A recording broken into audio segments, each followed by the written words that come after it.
We would now begin with our next panel discussion on real estate industry. Current real estate financing trends and the significance of real estate in investment portfolio of HNI and ultra HNI and legal documentation of property transactions. We have on the panel with us Mr. Ajay Sharma, Head, Consulting and Valuation Services, HDFC Realty Limited. Mr. Arvind Nandan, Real Estate Expert. Mr. Neeraj Pruthi, Senior Vice President, Realty, iFin Service Private Limited. Mr. Paresh Karya, Director, Easy to Own Estate. Mr. Vivek Sharma, Vice President, Sales, Ahuja Constructions.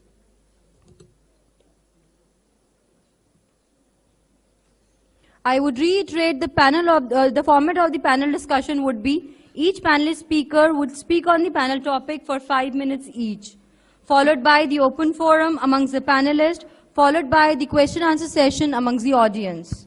Thank you.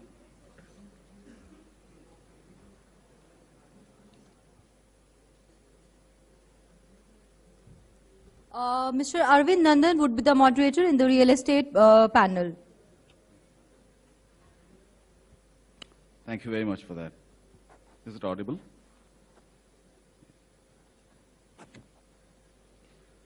Well, real estate is such a subject, whether you treat it as an asset class, whether you treat it as an investment arena, that it's practically almost impossible to comprehend all parts of it or all aspects of it.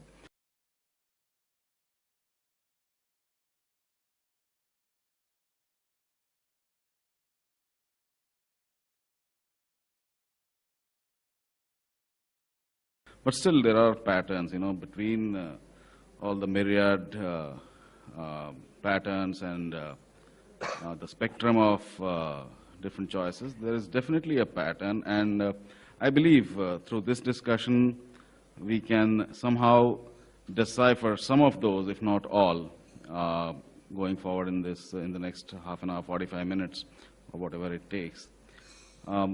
Before I get into this, I am reminded of a very favorite shairi of mine, so people who understand Hindi or Urdu will probably comprehend it and will try and translate it for the others. It says, it goes like this. निकल जाए दम गम इतना भी नहीं, निकल जाए दम गम इतना भी नहीं, वक्त मुश्किल है तो क्या बेरहम भी नहीं. What it means is, the times might be difficult. It appears that the times are difficult. It appears that they'll practically kill us, they'll completely demolish us. But it's important to realize that times are difficult, but they're usually not heartless, they're usually not ruthless. One has to be able to understand the times. I think it always applies to the cycle that we are in the real estate sector. We always feel real estate is a difficult asset class. It's practically impossible to comprehend it. But like I was saying earlier, with a little bit of application of mind, with a little bit of application of thought, there are certain patterns and certain intelligent decisions that can definitely be taken out. So let me start without much ado further. Let me start taking our panelists on board and taking their views. Ajay, maybe let me start with you. First of all, as an asset class, as a motherhood statement, let me say, as an asset class, how would you define real estate, and how would you actually say that there are things which can be understood at the macro level at least? Thanks, Nandan.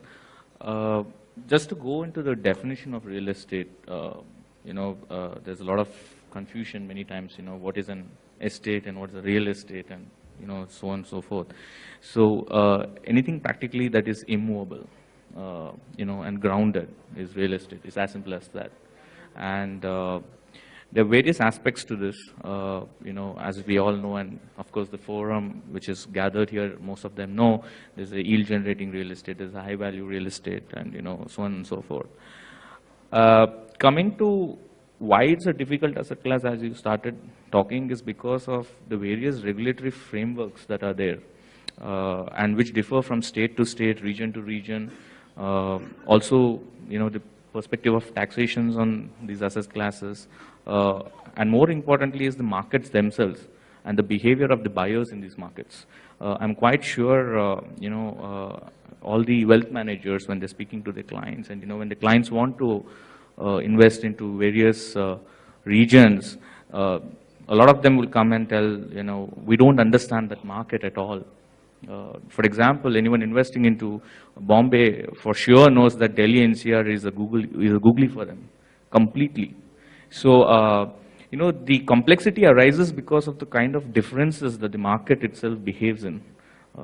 So that's one of the key aspects, and and that's where I think the role of wealth managers is very important, especially for high net worth individuals, and even in fact going forward, I'd say even the developers are taking a lot of interest in educating their own consumers about why a certain market behaves.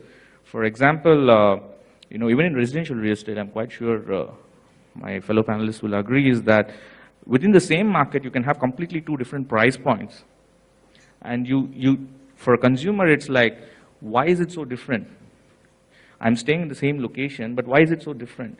So I think a lot of education of the consumer has to happen, depending on what the product is, especially consumer. That's more important. So a lot of developers go through, and in fact, in my interaction with developers as an advisory person, they come back and tell me one of the key questions in the marketing dockets. They go through the specifications and say that, no, all the projects have the same specifications, so why the price difference? Why should I get into this?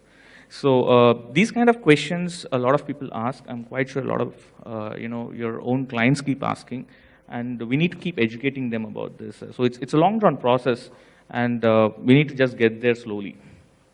Absolutely true. But I think what you said brings to the fore some very important aspects.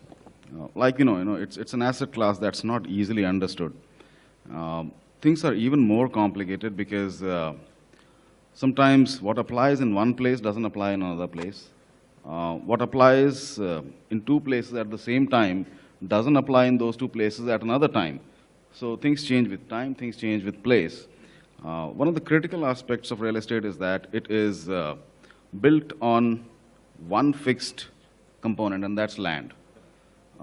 Like other assets, whether they are automobiles or any other possessions or assets that you have, real estate is entirely dependent, or to a great extent dependent on land. To understand real estate, I believe understanding the behavior of land and the way the asset class moves, its values change with land is important. Let me bring in Paresh here. Paresh, how do you sort of break real estate into easily understandable sub-asset classes? Yeah. So I would just like to take it forward from there.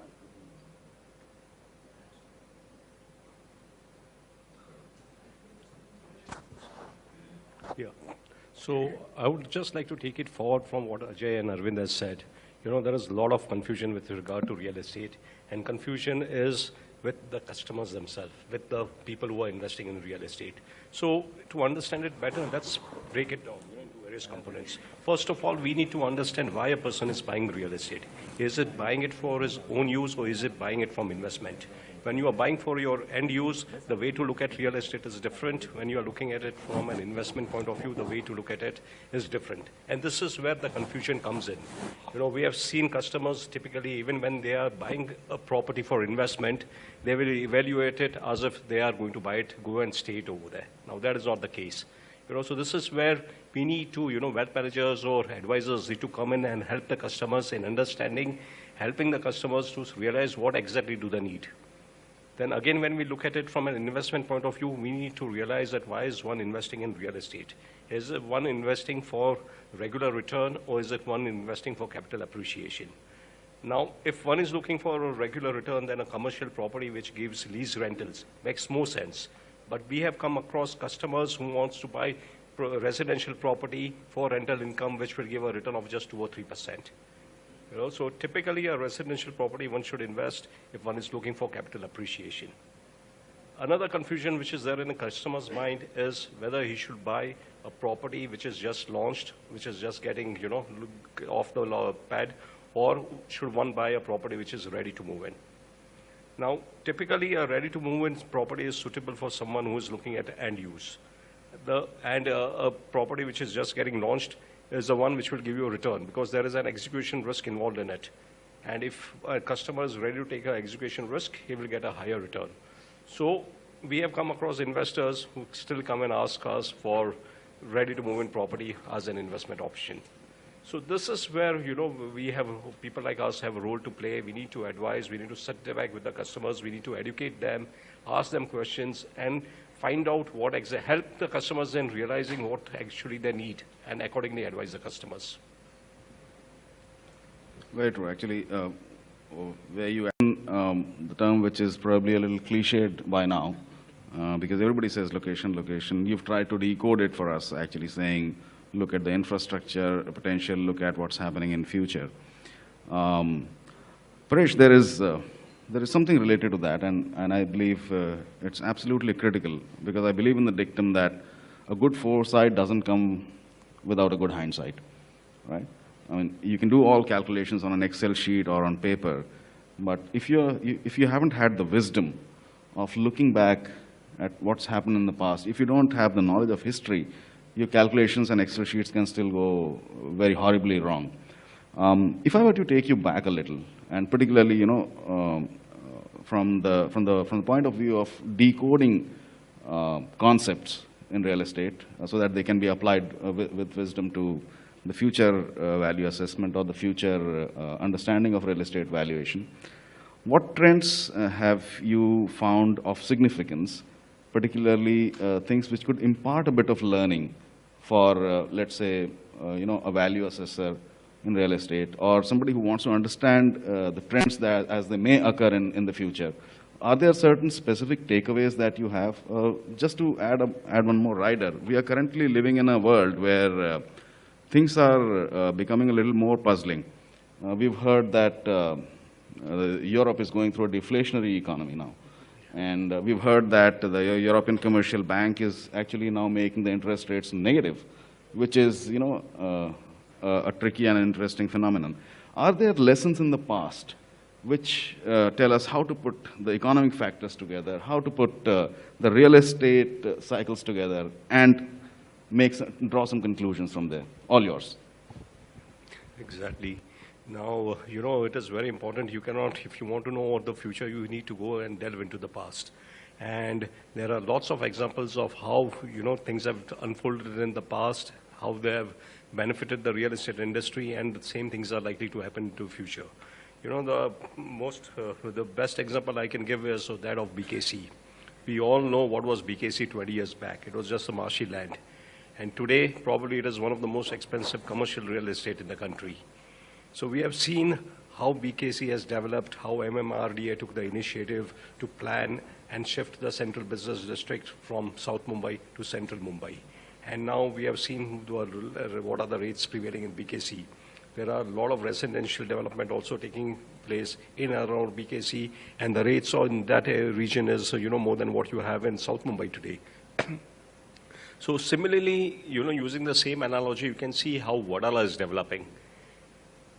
Same thing which happened to BKC is currently happening with Wadala. Again, it is being planned and developed by MMRDA.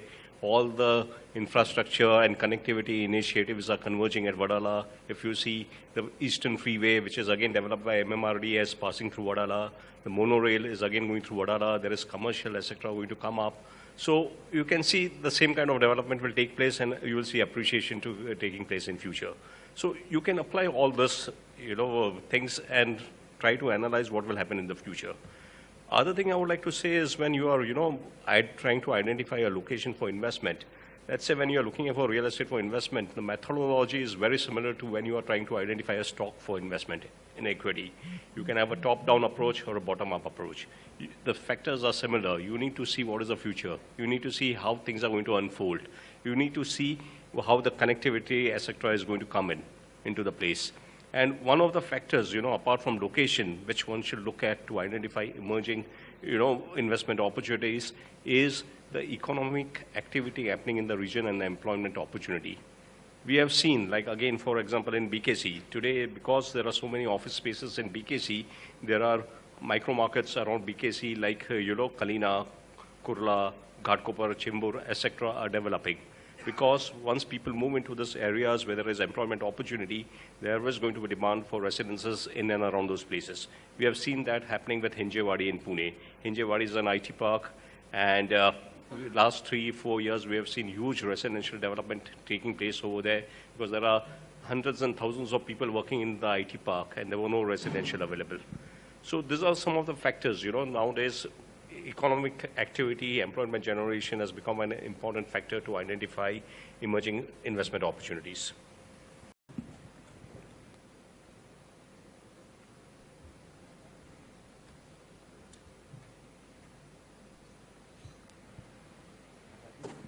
Hello. Basically, we are the advisors. We advise our clients to invest in share market or mutual funds or real estate or gold. So, investing in real estate is one of the options we have to invest in. In current situation, whether you feel that these prices of real estates are reasonable and we are going to get an appreciation in near future in real estate, I'm talking mainly about Bombay. And the second question is, do you expect like a subprime crisis in India? Do you want any specific panelist to answer that for you? Anybody can answer. Okay. Anybody willing to take that? Okay. Paresh. Yeah. As far as the view on the real estate prices in Mumbai is concerned, well, it will depend upon, currently we are seeing there is a situation of oversupply in most of the Mumbai market. So the general view is that we are not expecting prices to go up substantially in the immediate future. Now, having said that, yes, there could be some pockets which you can identify. Like I said, now investing in real estate is very similar to investing in stock market. We may not be in a bull run, but we can identify specific opportunities, specific locations. So what appears is that the eastern side of the city, the western side part of the city is already developed. I'm talking about the suburbs. The eastern part of the city, areas like Chimbur, Vadala, where there is a lot of development taking place, there is a lot of connectivity initiatives being taken place, are underway. So we feel that, the eastern part will develop more than western part, and you could still identify some good investment opportunities in that location. As far as the western suburbs are concerned, there is a huge oversupply situation, so we don't see much appreciation taking place over there. Same is the case with, south and central Mumbai, where we are talking about Worli, Prabhadevi, Parel. There is a lot of oversupply situation, so we may not see much appreciation over there. We will see appreciation taking place in the outskirts of Mumbai, in the MMR region, typically places beyond, let's say, Virar, things like Palghar, which may fall in the path of the Delhi-Mumbai industrial corridor. So maybe those are the locations where we'll see good price appreciation. Places like Badlapur, Ambernath, etc., which are good affordable housing destinations. So these are some of the areas in which we can see good price appreciation. Just adding to what Paresh was saying, Probably I think we need to just close. A lot of questions, so maybe he can be one of the person to present the memento. Yeah, so can I please request? Yeah. But the rest of the questions has to be put by you, sir. So your turn.